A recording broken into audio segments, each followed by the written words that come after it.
industry as well, and how are you implementing it? Hi, good evening. Um, Definitely, I think I'd like to second that opinion. It's very safe to travel, especially if you're driving in your own car, and if you're entering a Neemrana property, then you have access to plenty of open spaces. We have digital check-in facilities now as well. There's adequate social distancing. Despite the fact that we are heritage properties, we've adapted our way of working. We now provide room service as well. We have staggered timings. We have lots of protocols for hygiene, which have become more frequent. And our processes in terms of how we actually follow that has become much more stringent than before. And I think we've seen a fantastic trend because for us as a hotel chain, we've had steady occupancies once the lockdown restrictions eased out.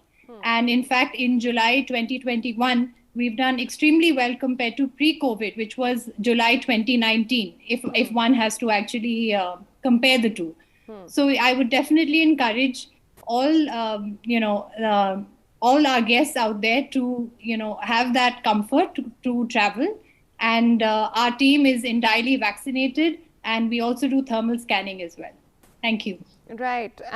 I mean, I would be a little cautious in saying if we are encouraging this altogether. The idea is to understand if it really is the right way to go forward. On which point I want to go back to Dr. Ray at this point. Dr. Ray, we've seen in the recent past some disturbing images that came from Himachal Pradesh. We saw some disturbing images from Goa as well, and immediately after those travel started, we saw the spike. It was very crystal clear. It couldn't have been more in terms of numbers, in terms of percentage, in terms of hotspots emerging in those areas as well. So then when you say travel, are you advising people, okay, take a vacation but ensure that you are in the confines of a place? Maybe how do you see that? So the confines of a place is even if you go out, you stay in a hotel. These are the points that we spoke about. But when you are accessing another public space there, like if you are going to a restaurant or a bar or a nightclub, etc., obviously those there also the limited number of people should be allowed. Is the ventilation adequate? How is the AC system working? Are there exchanges enough? So restricted entry to those places. Certain probably nightclubs at this point of time with large numbers of people is not acceptable at this point of time, right? So there in the travel process there has to be certain kinds of restriction and certain kinds of limitations in the way we move around.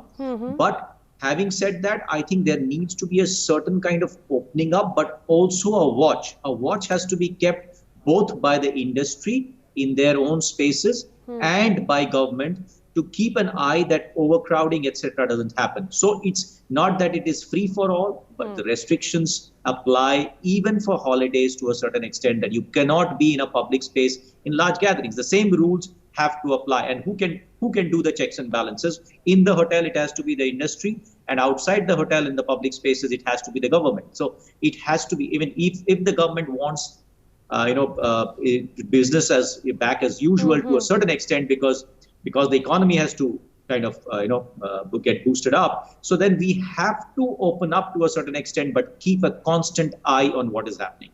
Right. Keep a constant eye and have your checks and balances within. I think you raised a very important point, especially those who have comorbidities need to be careful.